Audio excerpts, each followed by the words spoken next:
My name is Deke Dickerson, and I like records. I have made a very conscious decision in my house to make it look like I'm just a sort of casual record nerd. There's a couple of shelves of records. But if you go a little further in this house, you'll see there are records.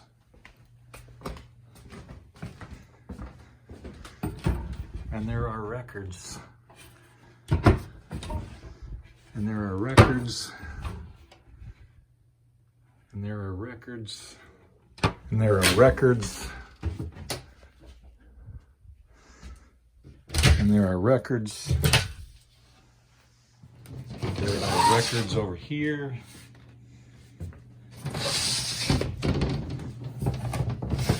Records over here. Big shelf of 78s here in my daughter's room. Sorry about that, kid. Boxes of records in the closets. I haven't even gotten to the storage space yet, but you get the idea. I like records. Okay, so the idea here with my little YouTube series, this is the first one, is to just pick a random record out of all these damn records I have laying around the house, and then just talk a little about them. And today, I want to talk about a guy named Wynn Stewart. And what I want to talk about here is the Bakersfield sound. Bakersfield sound is one of those terms that everybody loves to use. It sounds good. You know, you had Buck Owens and Merle Haggard, two of the biggest stars of country music. Both came from Bakersfield, or didn't come from Bakersfield, but that's where they were famous. And so people like to talk about the Bakersfield sound, but in reality, the Bakersfield sound had its roots in Los Angeles, and with a guy named Wynn Stewart. It is Morrisville, Missouri. Oh, Morrisville. Well, that's just a stone's throw from the Jewel Theater here. But you went west to start your recording career, didn't you? That's in California. Oh, that's nice. Well, So Wynn Stewart was a Missouri guy, and like a lot of people of that era, Missouri, Oklahoma, Texas, Arkansas, he found himself out in Los Angeles. And starting in the early 1950s, started making records. So now I'm sitting here with the ever valuable Bear Family box set booklet. And Wynn Stewart's first record came out on Intro, and his name was spelled W-I-N. I don't know if that was a misprint or not. Here's a funny story about this record. It's super rare. I mean, really, really rare. I went to a garage sale in Burbank once, I don't know, 15 years ago. And it was one of those estate sale kind of things where they only let a few people in at a time. And they advertised that they had a whole bunch of records. And there was a guy there that I knew was a record dealer. And he went in there, and I saw him through the windows, and he was pulling out all these albums. And I was just like, oh man, he's pulling out all the good stuff, and there's not going to be anything left by the time I get back in there. Well, you guessed it, when I got in there, I found a mint unplayed copy of this record. And then I found another of the same record. And then I found two more. I found 4 copies of the Wynn Stewart 78 on Intro at the same estate sale. All mint unplayed. I have no idea what they were doing there. I put one on eBay and wound up going to Wynn Stewart's daughter. But this is a super rare record that he put out in the early 1950s. And after that, he got signed to Capitol Records and did a bunch of records that were pretty much in the straight sort of hillbilly style of the early to mid 1950s. And none of those Capitol records sold very well. But then he decided he was going to be a rockabilly. And he cut a couple of rockabilly records for Challenge Records, which was Gene Autry's record label. And they were great. They were really good rockabilly records. One of them, Come On, I'm giving you the come on. It's been covered by the Planet Rockers and a bunch of other people. But he didn't have success with those either. And that's sort of the intro to what happens next.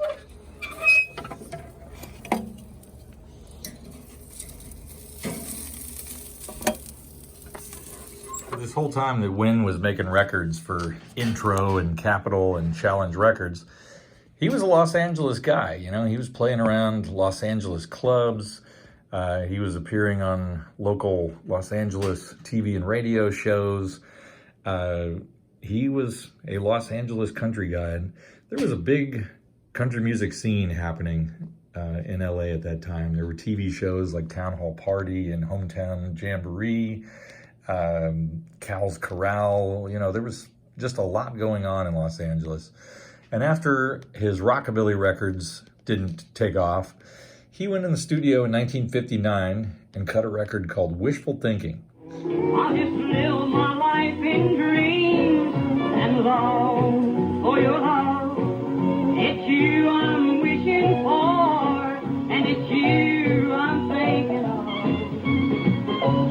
My heart has come, the love words you've spoken. Now I wish I could hear them from you. Won't you answer the heart that is broken and make my wishful thinking come true? Now, Wishful Thinking was basically sort of a harder-edged version of a Ray Price shuffle. And if you're not a big country music fan, Ray Price was a guy in Nashville that started making a specific type of honky-tonk shuffle record in the late 1950s and became very popular. And this was really Wynn's attempt at sort of doing a Ray Price shuffle. But the way that Wynn did it, it was harder edged, it was faster, the electric guitar and the steel guitar were rougher. Just everything about it was just kind of like more aggressive. There was no attempt made to make it sound more pleasing or soft. And Wishful Thinking became a kind of a big hit. It sold 30 or 40,000 copies, which doesn't sound like a lot, but that was kind of a lot for a country single at the time. And after that, he started making a series of just fantastic records for Challenge, records like Heartaches for a Dime and Playboy and Big Big Love and Wall to Wall Heartaches and Donna on My Mind and Three Cheers for the Loser, Loversville, Another Day, Another Dollar. And if these titles sound kind of similar to you, that is because artists like Buck Owens and Merle Haggard covered a lot of these songs later on. But it was really, I think, his recording of Wishful Thinking in 1959 that started this sound on the West Coast that would later be known as the Bakersfield sound. But as you can see, it was recorded in LA. And make my wishful thinking come true.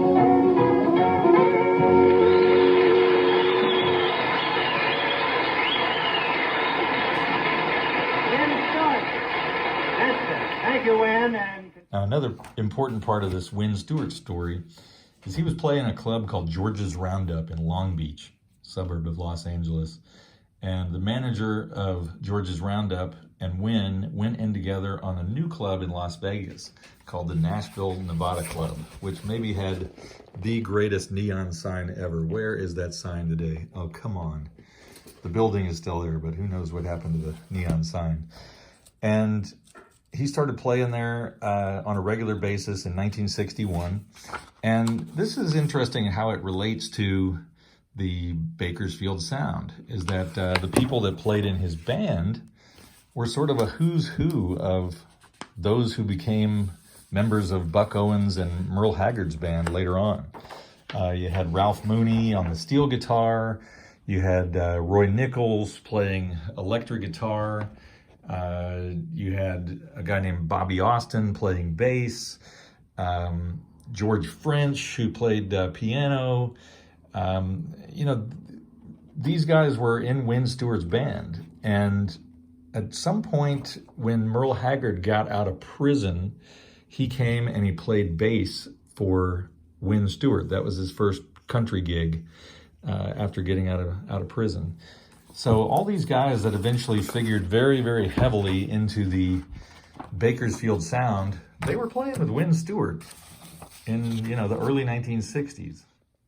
Now, Wynn Stewart would eventually have a big hit record of his own with a song called It's Such a Pretty World Today a few years later on. He got re-signed to Capitol Records. It's such a pretty world.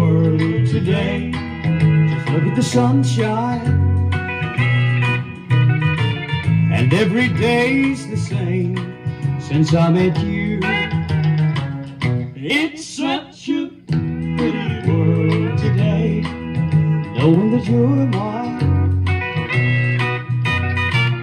Well, happiness is being close to you. You know, Wynn was sort of a classic guy that had all the talent, but he did not have the drive that Buck Owens had to self-promote. And he did not have that sort of, I don't know, ingredient X, animal magnetism, whatever you want to call it, that Merle Haggard had that, you know, drew people to him. Wynn just kept playing these country dives and making records, and he's hardly known today by the mainstream. You know, if you're a country music fan, of course you know who Wynn Stewart is, but, you know, the people that really know Buck Owens and Merle Haggard, they really don't know Wynn Stewart. And that's a shame, because in my mind, that's where this whole style came from. I can tell that some of y'all are already getting bored, so it's time to play a record, see what I'm talking about. I'm going to play one of these early records in the hopes that a bot will not pull the video. I'm pretty sure if I played one of these Capitol records that it would immediately get taken down. But here's a good one, Another Day, Another Dollar, that he did for Challenge Records. And you can hear how these early Wynn Stewart records were sort of a precursor to the Bakersfield Sound records cut by Buck and Merle.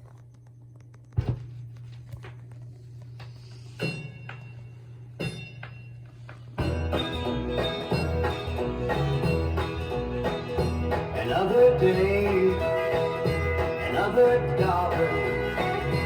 Daylight comes, I'm on my way.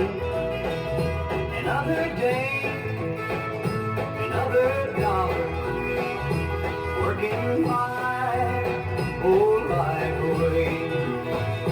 The boss told me I'd get paid weekly, and that's exactly how I'm paid. Another day, another dollar, working my whole life away.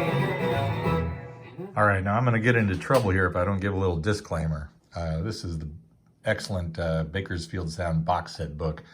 Bakersfield had tons of music going back to the late 1940s, and there was a lot of country music there, and a lot of artists like Bill Woods and Tommy Collins, Maddox Brothers and Rose, Gene Moles, Ferlin Husky, Gene Shepard, Joe and Rosalie Maphis, the Farmer Boys, Bonnie Owens, Lewis Talley, Fuzzy Owen, Billy Mize, Cousin Herb Hinson, and a whole lot more that were making records. So there was definitely a Bakersfield scene. But when I talk about the Bakersfield sound, and I'm talking about that real specific sound that we associate with Buck Owens and Merle Haggard and Red Simpson and guys like that, I believe that really came from that Wynn Stewart thing that he had going on in Los Angeles. So that's my little disclaimer, just so that I don't tick off the Bakersfield people too much. All right, time to quit talking about records. Time to eat.